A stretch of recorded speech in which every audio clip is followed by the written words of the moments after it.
Karnataka CM Siddaramaiah మీడియాతో మాట్లాడుతున్నారు. Live లో చూద్దాం. ಹೈಕಮಾಂಡ್ ಕೂಡ ಸಂಪೂರ್ಣವಾಗಿ ಈ ಸಂದರ್ಭದಲ್ಲಿ ನನ್ನ ಜೊತೆ ಇರ್ತೇವೆ ಅಂತೇಳಿ ದೂರವಾಣಿ ಮೂಲಕ ಮಾತನಾಡಿದ್ದಾರೆ. ಆದ್ದರಿಂದ ಹೈಕಮಾಂಡ್ನವರಿಗೆ ಮತ್ತು ಶಾಸಕ ಮಿತ್ರರಿಗೆ, ಕಾರ್ಯಕರ್ತರಿಗೆ,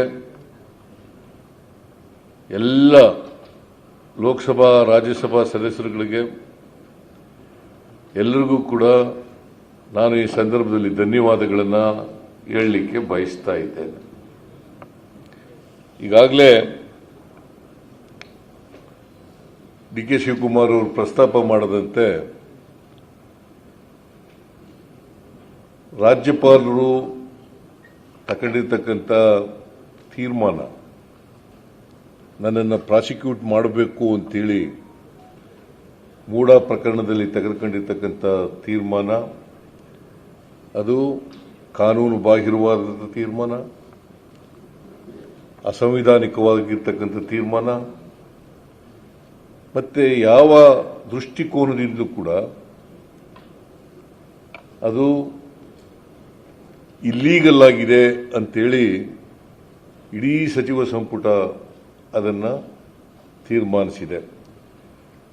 ಅದರಿಂದ ಸಚಿವ ಸಂಪುಟ ಸಂಪೂರ್ಣವಾಗಿ ಅದನ್ನು ಕಂಡೆಮ್ ಮಾಡುತ್ತದೆ. ಇದಕ್ಕೆ ಯಾವುದೇ ಕಾನೂನಿನ ಬಲ ಇಲ್ಲ, ಸಂವಿಧಾನದ ಬಲ ಇಲ್ಲ ಅಂತೇಳಿ ತೀರ್ಮಾನವನ್ನು ಮಾಡಿದ್ದಾರೆ. ಇದು ಒಂದನೇ ತೀರ್ಮಾನ. ಎರಡನೇ ತೀರ್ಮಾನ, ರಾಜ್ಯಪಾಲರು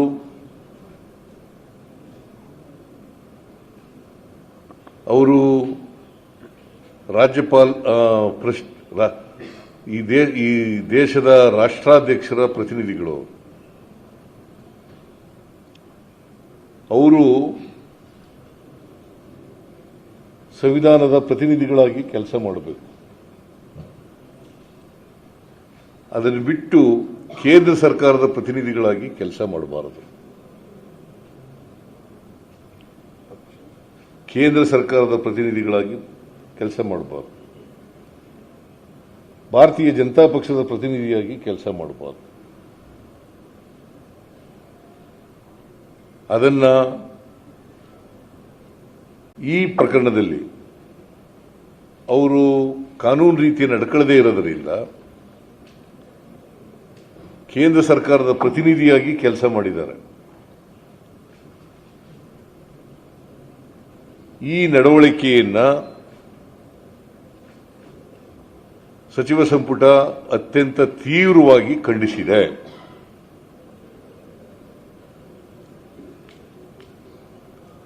ಮೂರನೇದು, ಕೇಂದ್ರ ಸರ್ಕಾರ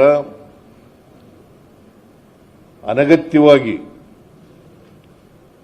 ಜನಗಳ ಆಶೀರ್ವಾದದಿಂದ ರಚನೆಯಾಗಿರ್ತಕ್ಕಂಥ ಕಾಂಗ್ರೆಸ್ ಸರ್ಕಾರವನ್ನು ಅಸ್ಥಿರಗೊಳಿಸಲಿಕ್ಕೆ ರಾಜ್ಯಪಾಲರನ್ನು ಬಳಸ್ಕೊಳ್ತಾ ಇದ್ದಾರೆ. ರಾಜ್ಯಪಾಲರು ಅವರ ಕೈಗೊಂಬೆಗಳಾಗಿ ಕೆಲಸ ಮಾಡ್ತಾ ಇದ್ದಾರೆ.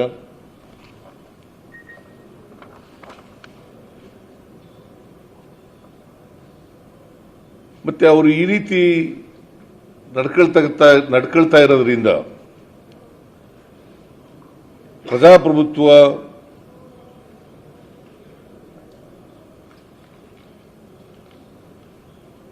ಮೂಲಭೂತ ತತ್ವಕ್ಕೆ ಅಪಾಯ ಆಗ್ತದೆ.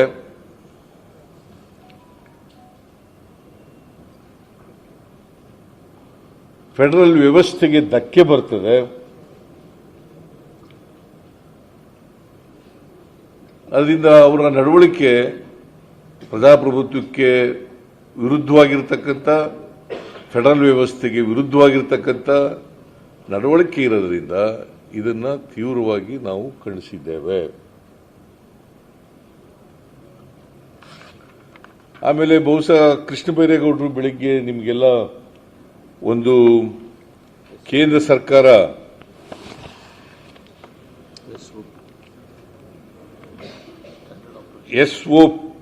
SOP standard of operating procedure standard operating procedures SOPS ಇದ್ರ ಕಾಪಿ ಎಲ್ಲ ಕಳಿಸಿರ್ಬೇಕಲ್ಲ ನಿಮಗೆ ಇದೆಯಾ ನಿಮ್ಮ ಹತ್ರ ಎಲ್ಲ ಕಳಿಸಿರ್ಬೇಕಲ್ಲ ಅದರಲ್ಲಿ ಬಹಳ ಸ್ಪಷ್ಟವಾಗಿ ಹೇಳಿದ್ದಾರೆ ಕೇಂದ್ರ ಸರ್ಕಾರ ಇದು ಕಳಿಸಿರ್ತಕ್ಕಂಥದ್ದು 3rd ಸೆಪ್ಟೆಂಬರ್ 2021 3rd ಸೆಪ್ಟೆಂಬರ್ 2021 ಎಲ್ಲ ಚೀಫ್ ಸೆಕ್ರೆಟರಿಗಳಿಗೆ ರಾಜ್ಯದ ಎಲ್ಲ ಚೀಫ್ ಸೆಕ್ರೆಟರಿಗಳಿಗೆ ಆಮೇಲೆ ಯೂನಿಯನ್ ಟೆರಿಟರೀಸ್ಗಳಿಗೆ ಕಳಿಸಿಕೊಟ್ಟಿದ್ದಾರೆ.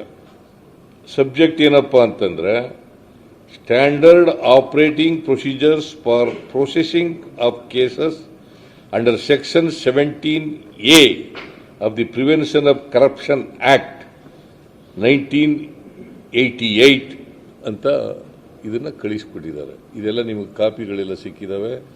ದಯಮಾಡಿ ಇದನ್ನ ತಾವೆಲ್ಲರೂ ಕೂಡ ಒಂದ್ಸಾರಿ ನೋಡಬೇಕು ಅಂತೇಳಿ ನಿಮ್ಮಲ್ಲಿ ಮನವಿಯನ್ನ ಮಾಡಲಿಕ್ಕೆ ಬಯಸ್ತಾ ಇದ್ದೇನೆ. ಸೊ ಇದನ್ನ ನೋಡಿದಾಗ ನೀವು ಬಹಳ ಸ್ಪಷ್ಟವಾಗಿ ಗೊತ್ತಾಗುತ್ತೆ ರಾಜ್ಯಪಾಲರು ಕಾನೂನು ಬಾಹಿರವಾಗಿ ಇಲ್ಲೀಗಲ್ ಆಗಿ ಸ್ಯಾಂಕ್ಷನ್ ಕೊಟ್ಟಿರ್ತಕ್ಕಂಥದ್ದು ಇಲ್ಲೀಗಲ್ ಅಂತಕ್ಕಂಥದ್ದು ಬಹಳ ಸ್ಪಷ್ಟವಾಗಿ ಗೊತ್ತಾಗುತ್ತೆ. ಸೊ ಅದರಿಂದ ಇವರಿಗೆ ಜುರಿಸ್ಟಿಕ್ಷನೇ ಇಲ್ಲ, number 1.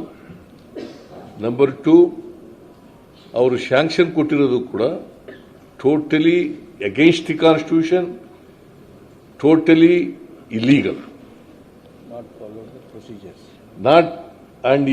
followed the procedures. It is mandatory on the part of the governor. So ಇದನ್ನ ಕೂಡ ಈ ಸಂದರ್ಭದಲ್ಲಿ ಹೇಳಲಿಕ್ಕೆ ಬಯಸ್ತಾ ಇದ್ದೇನೆ. ಬಹುಶಃ ಇಷ್ಟು ತೀರ್ಮಾನಗಳನ್ನು ನಾವು ಕ್ಯಾಬಿನೆಟ್ನಲ್ಲಿ ತೀರ್ಮಾನ ಮಾಡಿದ್ದೀವಿ. ನಾನು ಮತ್ತೊಮ್ಮೆ ಎಲ್ಲ ಕ್ಯಾಬಿನೆಟ್ ಕೊಲೀಗ್ಸ್ಗೆ ಧನ್ಯವಾದಗಳನ್ನು ಹೇಳ್ತೀನಿ. ಮತ್ತು ನಮ್ಮ ಕಾರ್ಯಕರ್ತರಿಗೆ ಮತ್ತು ಎಲ್ಲ ನಮ್ಮ ಮುಖಂಡರುಗಳಿಗೆ ಎಲ್ರಿಗೂ ಕೂಡ ಧನ್ಯವಾದಗಳು. ಆಮೇಲೆ ಇದನ್ನ ಈ ರಾಜ್ಯಪಾಲರು ಕೊಟ್ಟಿರ್ತಕ್ಕಂಥ ಇಲ್ಲೀಗಲ್ ಸ್ಯಾಂಕ್ಷನ್ ಏನಿದೆ ಇದರ ವಿರುದ್ಧ ಕಾನೂನಾತ್ಮಕವಾದಂಥ ಹೋರಾಟವನ್ನು ಮಾಡ್ತೀವಿ. ಮತ್ತೆ ಇದು ಪೂರ್ಣ ರಾಜಕೀಯ ದುರುದ್ದೇಶದಿಂದ ಮಾಡಿರ್ತಕ್ಕಂಥ ತೀರ್ಮಾನ, ರಾಜಕೀಯ ದುರುದ್ದೇಶದಿಂದ ಮಾಡಿರ್ತಕ್ಕಂಥ ತೀರ್ಮಾನ. ನಾವು ಕೂಡ ಈ ರಾಜಕೀಯ ದುರುದ್ದೇಶದಿಂದ ಮಾಡಿರ್ತಕ್ಕಂಥ ಸರ್ಕಾರವನ್ನು ಅಸ್ಥಿರಗೊಳಿಸಲಿಕ್ಕೆ ಮಾಡ್ತಾ ಇರತಕ್ಕಂಥ ಚುನಾಯಿತ ಅವರು ಕಿತ್ತಾಕಬೇಕು ಅಂತೇಳಿ ಪ್ರಯತ್ನ ಏನು ಮಾಡ್ತಾ ಇದ್ದಾರೆ. ಮತ್ತೆ ನನ್ನ